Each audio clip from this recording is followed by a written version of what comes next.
नमस्कार. खानपान कला किचनमध्ये आपल्या सगळ्यांचं मनापासून स्वागत. आज आपण साबुदाण्याची खिचडी बनवतोय.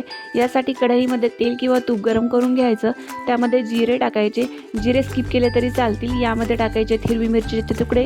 हिरवी मिरचीच्या तुकड्यांऐवजी हिरवी मिरचीचा ठेचाही खूप टेस्टी लागतो, तेही टाकला तरी चालतो. त्यानंतर टाकायचे बटाट्याच्या फोडी. याला व्यवस्थित फ्राय करून घ्यायचं. तो व्यवस्थित फ्राय व्हावा यासाठी आपण त्यामध्ये उपवासासाठी जे कोणतं मीठ वापरतात ते थोडंसं टाकायचं आहे आणि झाकण ठेवून याला शिजवून घ्यायचं आहे. आणि त्यानंतर टाकायचं आहे आपल्याला शेंगदाण्याचं कूट.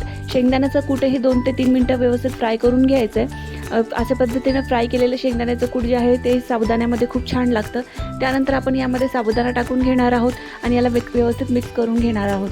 त्यानंतर आपल्याला त्याला फक्त 2 मिनटासाठी झाकण ठेवून घ्यायचं आहे. त्यानंतर झाकण काढायचं आहे आणि चवीनुसार मीठ टाकायचं आहे. मीठ आपण बटाट्यातही टाकलेलं आहे, त्यामुळे सांभाळून मीठ टाकायचं. त्यानंतर व्यवस्थित आपण झाकण ठेवून ही खिचडी जी आहे ती शिजवून घेणार आहोत. खिचडी शिजली की नाही कशी ओळखायची, तर पांढरी खिचडी थोडासा ब्राउनिश कलर आलेला दिसली म्हणजे आपली खिचडी झाली, किंवा थोडीशी वाफ आली की आपली खिचडी झाली. अशा पद्धतीने आपली खिचडी झालेली आहे. जर ही रेसिपी आवडली तर रेसिपीला लाईक करा, चॅनलला सबस्क्राईब करा. धन्यवाद.